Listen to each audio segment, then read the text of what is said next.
shows the probability distribution over 5 possible outcomes, 0 to 4 days of rain per month in a relatively dry city.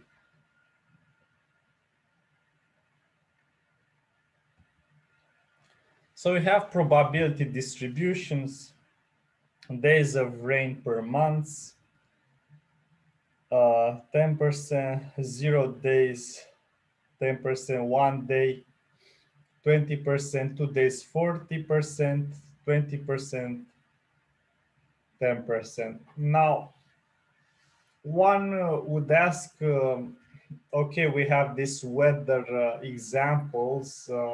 What is the link between those weather example in economics or finance? Well, some of the models that we use in weather modeling and forecasting can also be used for economics case, finance case. Expected value. The expected value is the weighted average of the values of each outcome, sum of the product of the probability and the value of each outcome. Greg will earn an average of $5 per concert. Variance, or sigma squared, measures the spread of the probability distribution, the probability weighted average of the squares of the differences between the observed outcome and expected value. So the standard deviation, sigma, is the square root of the variance. So we have the variance and standard deviation, measures of risk. We have probability, it's 1 divided by 2. 1 is the possible outcome and 2 is the total number of possible outcomes. Value 15 minus side deviation. Expected utility. Expected utility, probability weighted average of the utility from each possible outcome. Expected utility and expected value have similar maths form. The key difference is that expected utility captures the trade-off between risk and value, whereas expected value considers only value.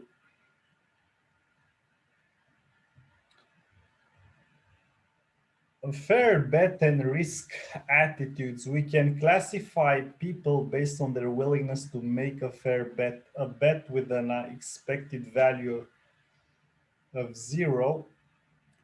Someone who is unwilling to make a fair bet is risk averse. A person who is indifferent about making a fair bet is risk neutral. A person who will make a fair bet is risk preferring.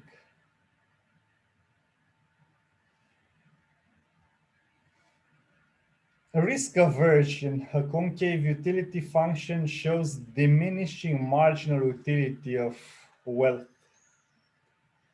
The extra pleasure from each extra dollar of wealth is smaller than the extra pleasure from the previous dollar. The concave utility function shows risk aversion, unwillingness to take a fair bet.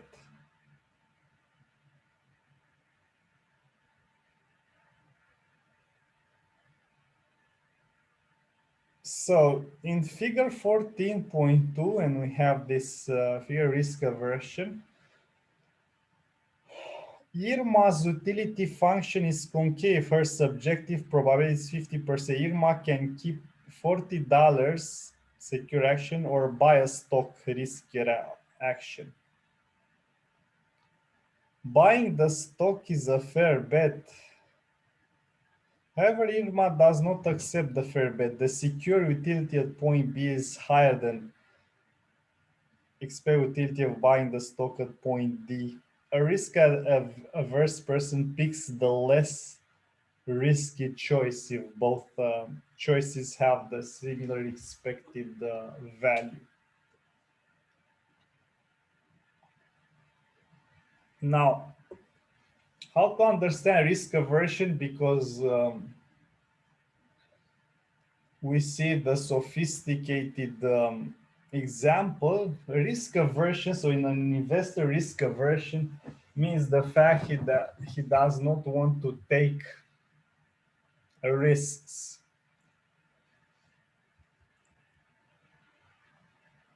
The risk premium. The risk premium is the maximum amount that a decision maker would pay to avoid taking a risk. Equivalent, the risk premium is the minimum extra compensation premium that a decision maker would require to willingly incur a risk.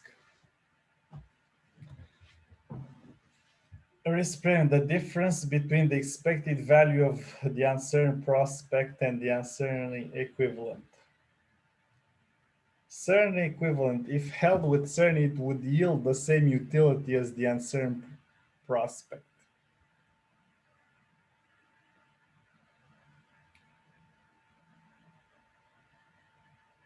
A risk-neutral person is indifferent about taking a fair bet. Such a person has a constant marginal utility of wealth. Each extra dollar of wealth raises utility by the same amount as the previous dollar. The utility finds a straight line in a graph of utility against wealth. As a consequence, a risk-neutral person's utility depends only on wealth and not on risk.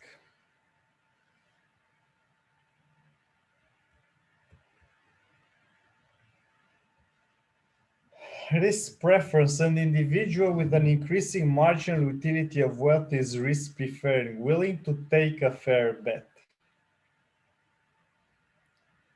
The increasing marginal utility of wealth, the extra pleasure from each extra dollar of wealth is bigger than the extra pleasure from the previous dollar. The utility function convex.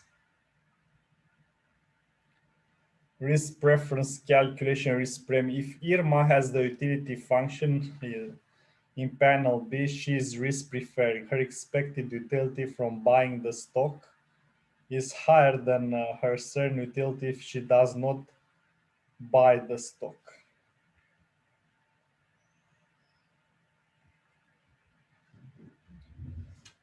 The risk attitudes of managers. Some shareholders want managers to be risk neutral and to maximize expected profit. However, managers may make risk averse or risk preferring decisions. Managers may act in their own interest.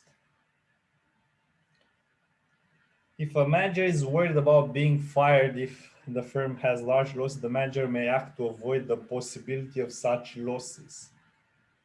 The firm is made to pay a risk premium to avoid an extreme risk of losing money. If the manager's compensation is based on the firm's short-run profit and there's no penalty in the event of a very bad outcome, the manager may prefer risk. Shareholders may want managers to be risk adverse. If bankruptcy would impose large costs on shareholders, they might prefer that managers try to avoid bankruptcy, even at the expense of reduced profits.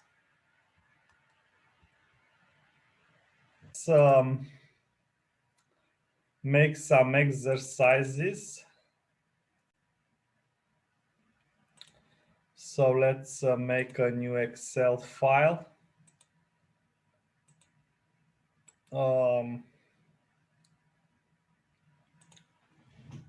Let's call it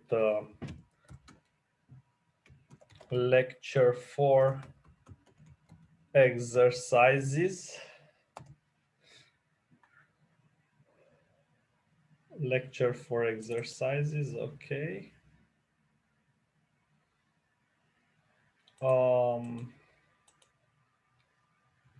Let me share my screen.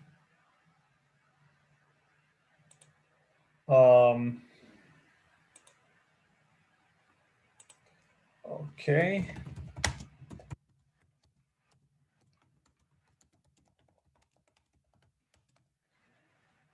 Let me share my screen.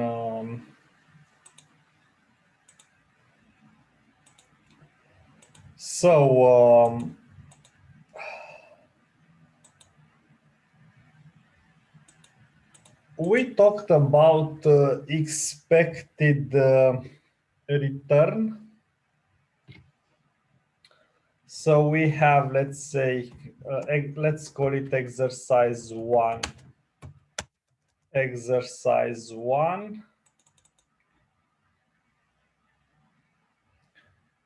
We have, company XYZ has the following scenarios.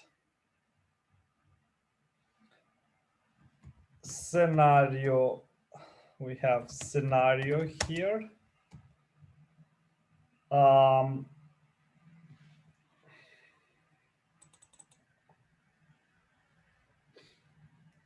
We have scenario, probability, and return.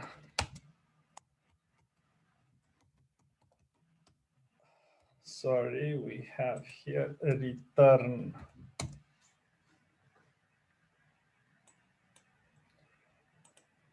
So we have scenario, probability, and return. Scenario 1, scenario 2, each of them with a 50% probability. On the scenario 1, the return is 20%. On the scenario 2 is 50%. Let's put those in percentages.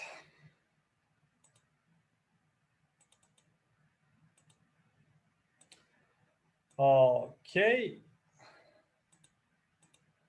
And the question one is calculate expected return.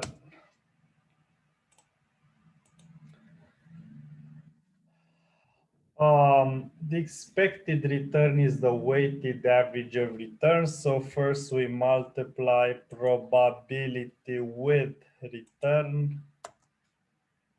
Okay. So the expected return in our case is the sum of those, it's 22.5%.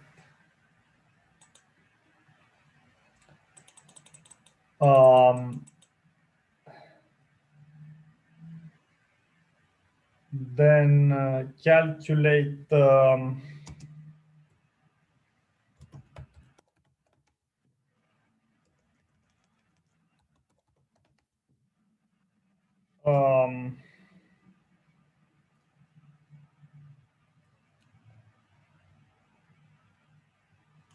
let's see what indicator we also had here. We had okay,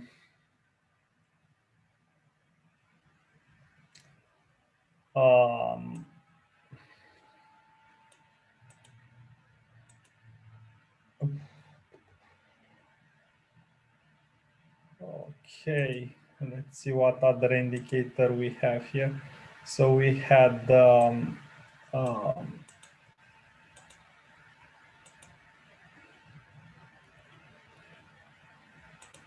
reducing risk, no.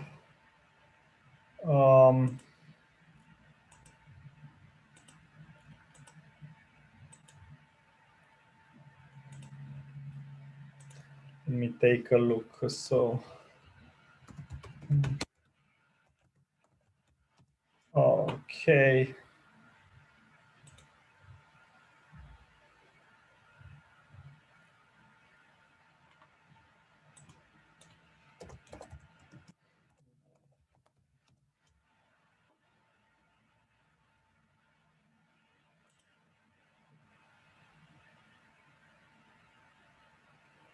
calculate volatility. Let's use the next one. Calculate volatility or sigma. So to calculate, we have to calculate the average of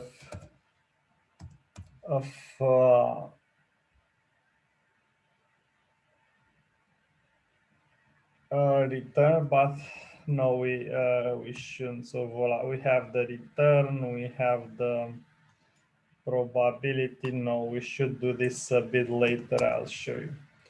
This is the expected return.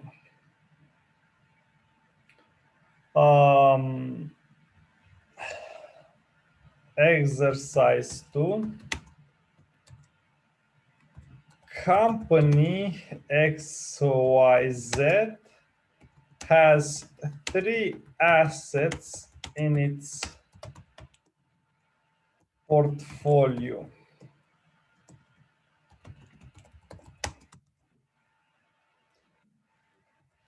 Asset, it has equity, Bitcoin, gold, weights,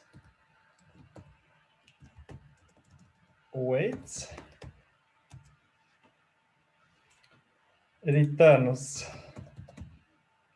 It has, let's say, 50% gold, 30% Bitcoin, and 20% equity. Return, let's say equity 25, Bitcoin 35, gold 10.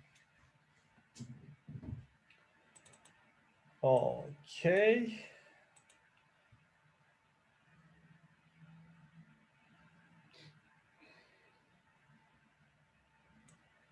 Okay, let me put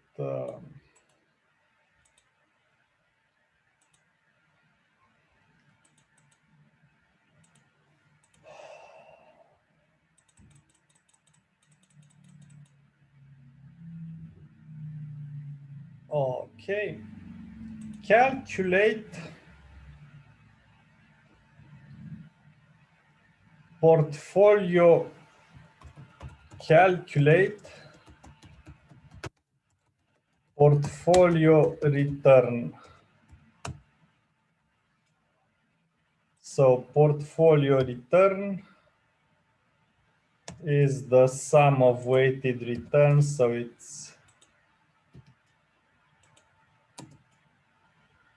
5%. So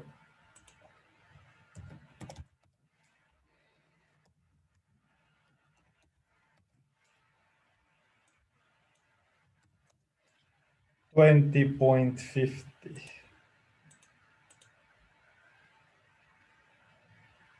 Okay. So we have this calculate portfolio returns. Let me take a look, provide you another example.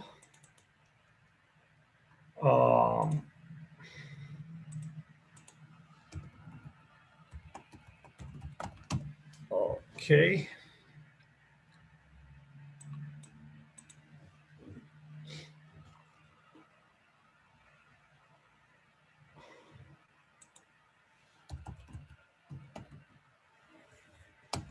Provide you another example.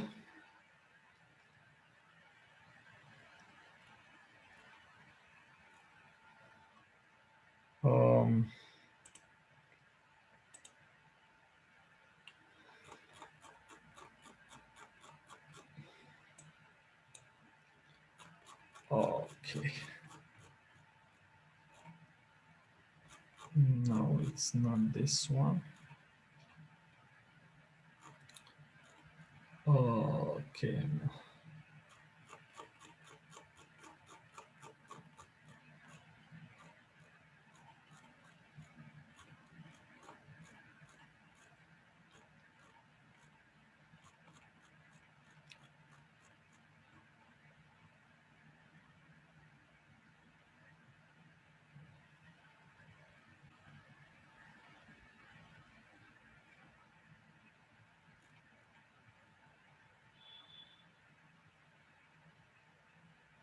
Yes, now we have exercise 1. In exercise 1, calculate. So the second is to calculate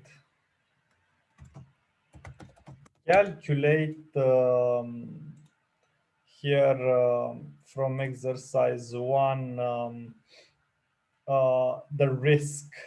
Calculate risk. So in order to calculate risk, we have to calculate the average value. So the mean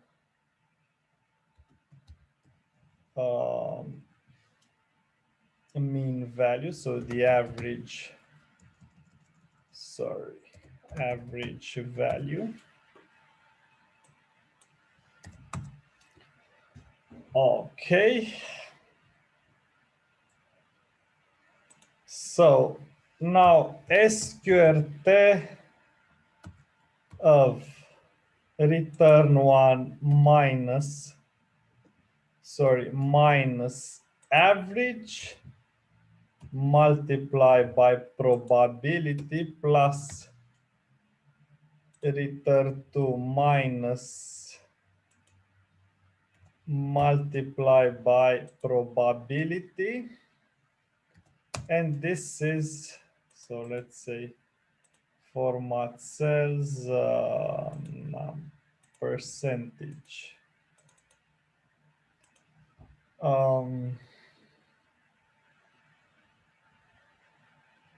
Calculate the risk here. Let me, okay, so it's probability. Okay, this is squared here, omitted to square it, so it's at 2. Here it is also squared. Okay, so risk is 2.5%, so we have to square in the formula. Okay.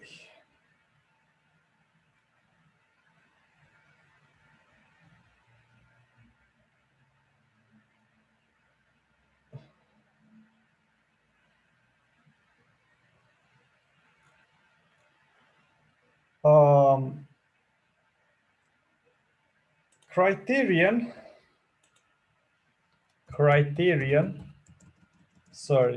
selecting an asset. So selecting an asset, if two assets have the same return but different risk levels, we select the asset with lower risk. That's one rule. If two assets have the same risk but different returns, we select the asset with the highest return.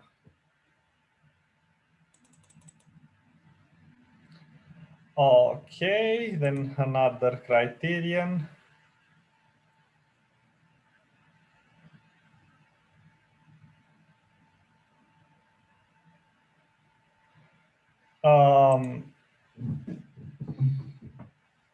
If two assets have different returns and different risk levels, we select the asset with the highest Sharpe ratio. Sharpe ratio being equal with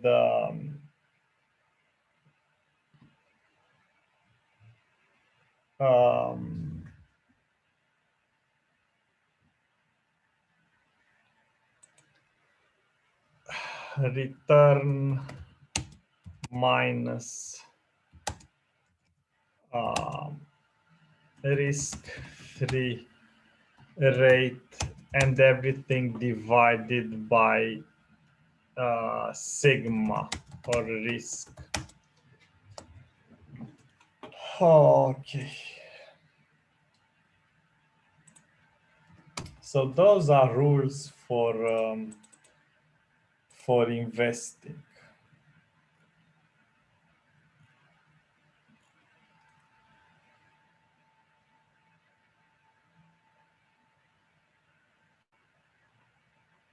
Okay.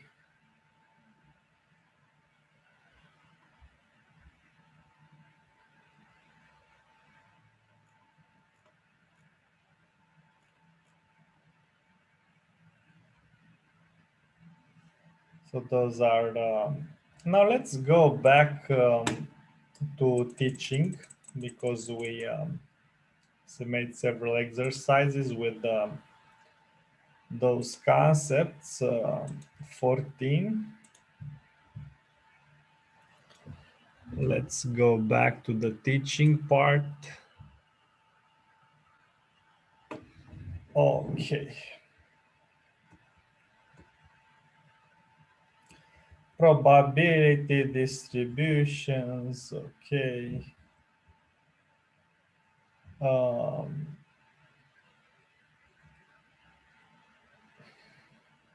So risk attitudes of managers. Some shareholders want managers to be risk neutral and to maximize expected profit. However, managers may make risk averse or risk preferring decision. Manager may act in their own interests. If a manager is worried about being fired if the firm has large losses, the manager may act to avoid the possibility of such losses. The firm is made to pay a risk premium, reduce expected profit to avoid an extreme risk of losing money. If the manager's compensation is based on the firm's short-run profit and there's no penalty in the event of a bad outcome, the manager may prefer risk. Shareholders may want managers to be risk averse. If a company would impose large costs on shareholders, they might prefer that managers try to avoid bankruptcy even at the expense of reduced expected profit. All individuals and firms want to reduce risk. Risk averse, risk neutral, and risk preferring people or reduce risk of unfair bets. Individuals can avoid optional risk activity, but often they can escape risk altogether.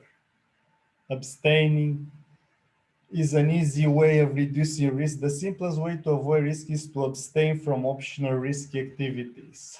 Lottery, stock market, high-risk jobs.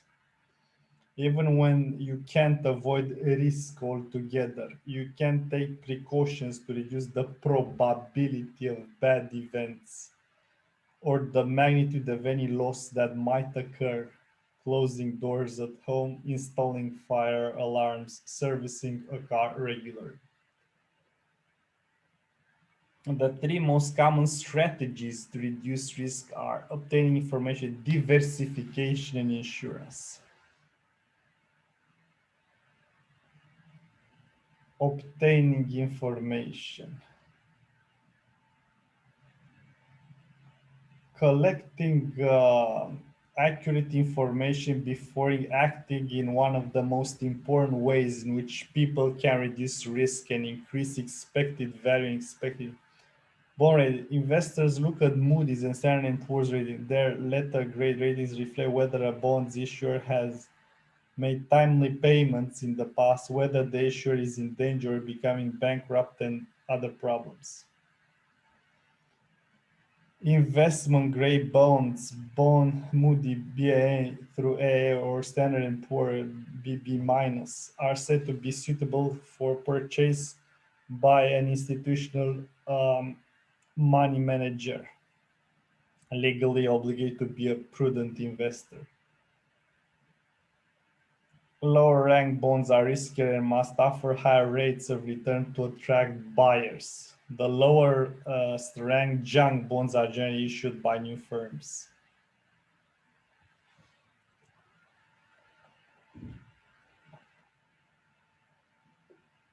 Reducing risks. Diversification. Risk pooling or diversification. Don't put all your eggs in one basket, it says. How much diversification reduces risk depends on the degree to which the payoffs of various investments are correlated. If the performances of two investments are move independently, do not move together in a predictable way, their payoffs are uncorrelated. Diversification can eliminate risk if the returns of two investments are perfectly negatively correlated. Case two firms compete for a government contract with equal chance of winning. You can buy 2 shares of stock in either firm for $20. The stock of the firm that wins the contract will be worth $40, but the stock of the loser will be worth $10. Buying 2 shares of the same stock, and we have the formula. Diversification reduces risk even if the two investments are uncorrelated or perfectly positively correlated, but cannot be eliminated. So same case as before, but whether one firm wins a con does not affect whether the other firm loses. Diversification can reduce risk even if the investments are positively correlated, provided that the correlation is not perfect.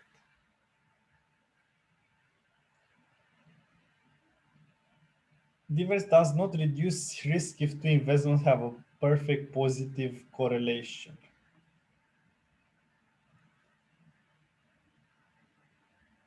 One way to effectively own shares in a number of companies at once and diversify is by buying shares in a mutual fund. For instance, the S&P 500, which is a value-weighted average of 500 large firm stocks. Mutual funds allow investors to reduce the risk associated with uncorrelated price movements across stocks. Random firm-specific risks are reduced. Diversification cannot eliminate risk. Systemic market cannot eliminate systemic market risk.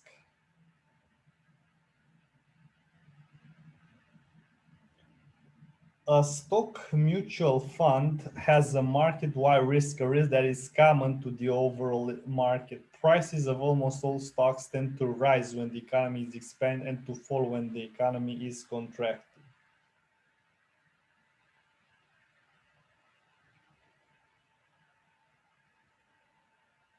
No investor can avoid the systematic risks associated with shifts in the economy that have a similar effect on most stocks, even if you buy a diversified stock mutual fund. Even the global economy has a market risk.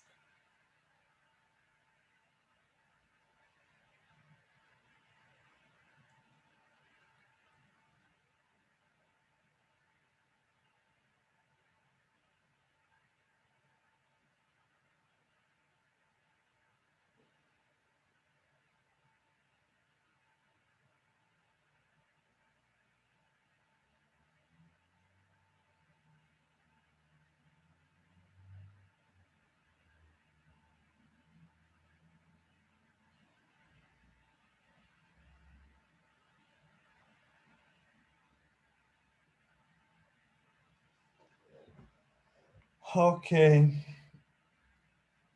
No investors, so the stock mutual fund has a market-wide Non-investors can avoid the systematic risks associated with shifts in the economy that have a similar effect. Insurance. Many individuals and firms buy insurance to shift some of all of the risk they face to an insurance firm. Global insurance revenue exceed 4.64 trillion in 2014, more than 6% of world GDP. A risk adverse client to pays an insurance premium to the insurance firm in exchange for an amount of money if a bad outcome occurs. Determine the amount of insurance to buy. Scott is risk adverse, wants to insure his store that is worth 500. Probability of fire is 20%. If a fire occurs, the store will be worth nothing. So with no insurance, the expected value is 400 and sigma square is 10,000. Fair insurance, a contract between an insurer and a policy in which the expected value of the contract to the policyholder is zero. Fair bet. With fair insurance, for every $1 of insurance paid, the firm will pay Scott $5 to cover the damage if the fire occurs, so that he has $1 left if the fire does not occur, but $4 more if he does not.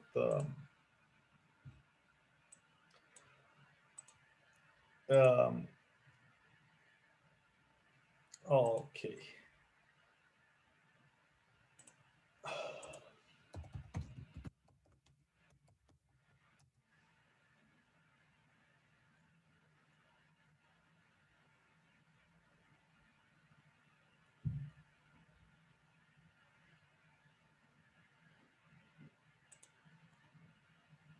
Okay. Because insurance firms have operating expenses, we expect the real world insurance firms offer unfair insurance. The expected payout to policyholders is less than the premiums paid by policyholders. A risk averse person fully insures if offered the fair insurance. If not, same person buys less and is not fully insured. A monopoly insurance company would charge an amount up to the risk premium a person is willing to pay to avoid risk. If there were more firms, it would be lower, but still enough to cover operating expenses. By pooling the risks of many people, the insurance company can lower its risk much below of an individual. Insurance companies generally try to protect themselves from insolvency by selling policies only for risks they can adequately diversify, because wars are not non-diversified risks. Insurance companies normally do not offer policies insuring against wars. Chris is a risk-neutral monopoly owner. Risk-neutral, she invests if the expected value of the firm rises due to the investment. Any action that increases her expected value must also increase her expected utility because she's indifferent to risk. Chris decides whether to invest or not at the decision node, the circle chance node. So we have this expect if I invest, do not invest, risk adverse owner.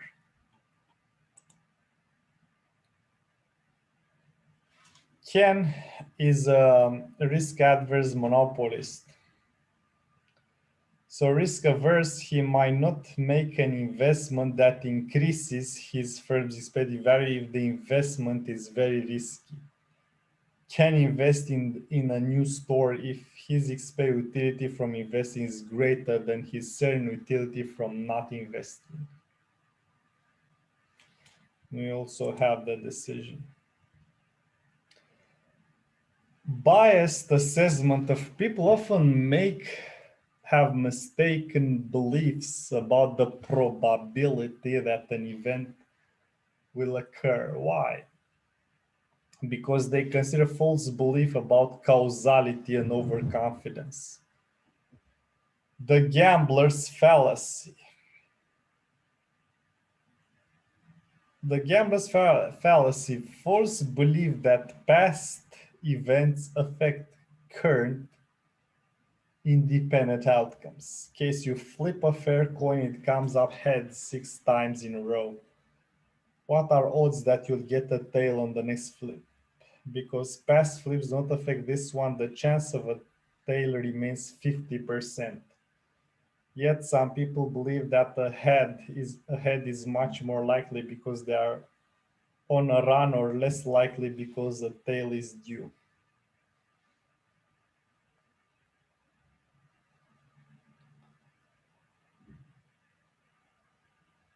Overconfidence.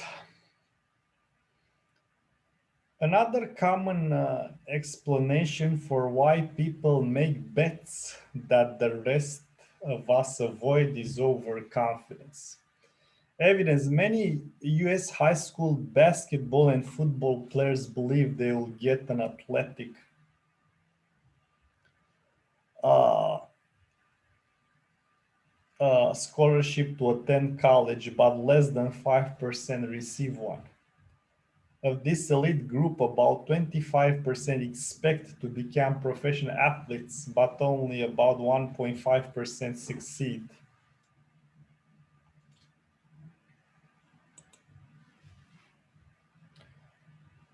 Some people's choices violate the basic assumption of expert utility theory. Why? People change choices depending on how questions are framed or have biases about uncertainty. Experiments show that framing questions matter. Experiments also show the reflection effect. Attitudes toward risk are reversed for gains versus losses. People are often risk averse when making choices involving gains, but they are often risk preferring when making choices involving losses. The CERN effect. Many people put excessive weight on outcomes that they consider to be certain relative to risky outcomes.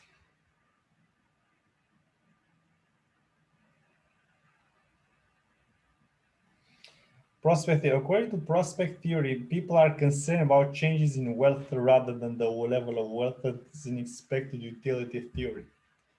People start with a reference point and think about alternative outcomes as changes relative to that reference level. Comparing expected utility and prospect theories, Mutze and Rui have initial wealth W. They may choose a gamble where they tell us away with the probability of sigma or a gain of theta, or a gain of B with a probability y minus theta.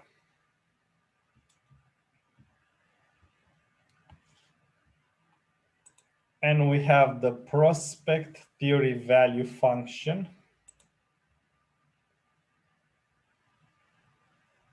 And managerial problem. How does a cap on liability affect a firm's willingness to make a risky investment or to invest less than the optimal amount in safety? How does a cap affect the amount of risk that the firm and others in society bear?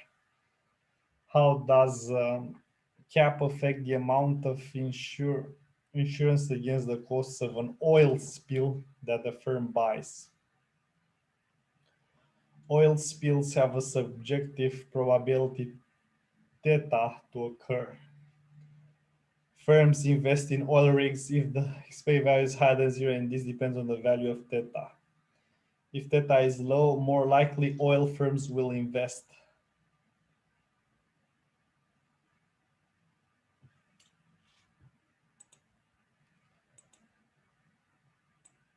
So, and this is the end of chapter with some exercises.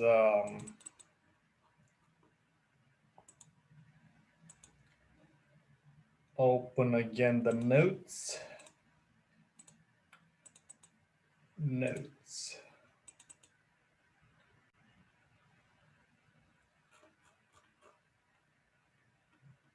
So,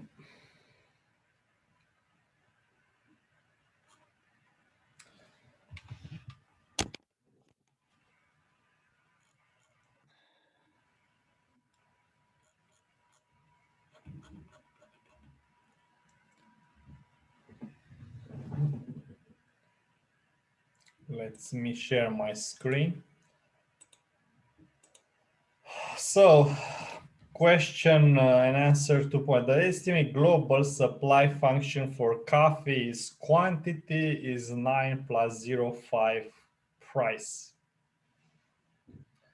The estimate demand function is quantity is 8.5 minus price plus 0.1 y, where y is the average income in high income countries in thousands of dollars. The initial income is $35,000. Using algebra, determine the initial equilibrium price and quantity of coffee, and then determine how price and quantity change. Is the average income, if the average income increased by 15 to y is 50.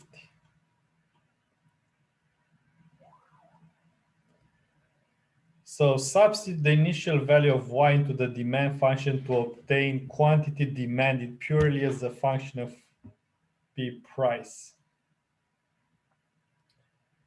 Quantity is 8 minus P plus 0.1 y, still minus P. Equate the supply and demand functions to determine the initial equilibrium. The equilibrium price is determined by equating the right side of these supply and demand functions. So 9 plus 0.5 P is 12 minus price.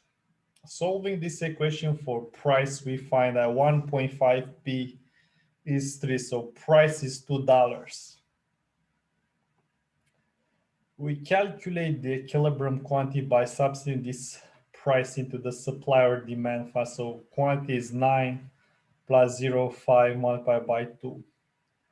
So quantity 10 million tons per year. Repeat steps 1 and 2 using y is 15 instead of y 35. The new demand function is 8.1 minus P plus 0.1 y. Equate this expression to the right-hand side of the supply function. We obtain 9 plus 0.5 P is 13.5 minus P. Solve for P, we find that price is $3. We calculate the equilibrium quantity by substituting this price into the supply or demand function.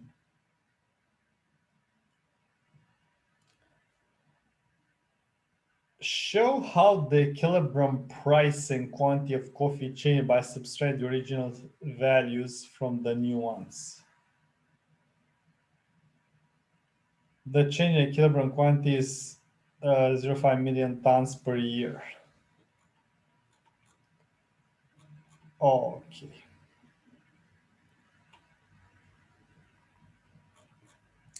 Let's make another exercise. If this is theory here.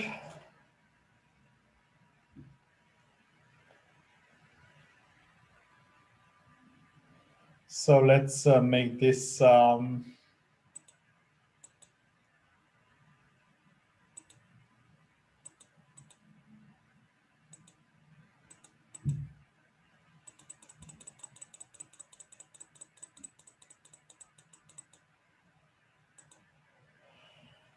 Nate's utility function over raspberry jelly G and peanut butter and Nate's marginal utility from jelly is N. And this marginal utility from peanut butter is, there is MUN. The raspberry jelly Nate buys is $5 per jar, and peanut butter is $10 per jar. Nate has a budget of $100 to allocate to these two items. If Nate maximizes his utility, how much of each good will he consume? So derive Nate's budget line by setting his expenditure equal to his available budget. So the expenditure of each item is its price times the amount consumed. So Nate's budget 100 equates the sum of the expenditures on these goods. So 100 is 5J plus 100 plus 10N, sorry. To use the equation 4.8 to find a relation between N and J, the equation states that Nate maximizes his utility if he equalizes his marginal utility per dollar across jelly and peanut butter. Substitute this utility maximizing condition to the budget equal to term J and N. Substituting this optimality condition to the budget constraint, we learn that 100 is 5J plus 10N. Solving this expression for J, we find J is 10. Substitute the solution for J into the budget line to solve for N. Okay.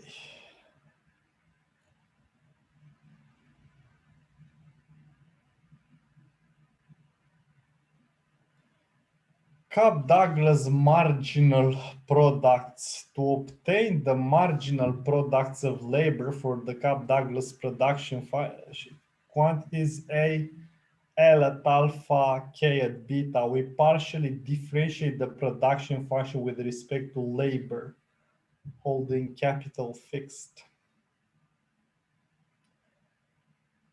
So we have the derivative of quantity related to labor. So it's alpha A labor at alpha minus 1 capital beta. So it's alpha A labor at alpha capital beta divided by labor.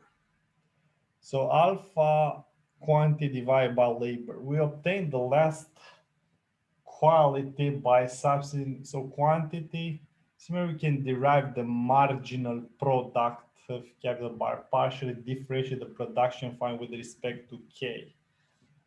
And in the end, we reach beta is quantity divided by K. So this was with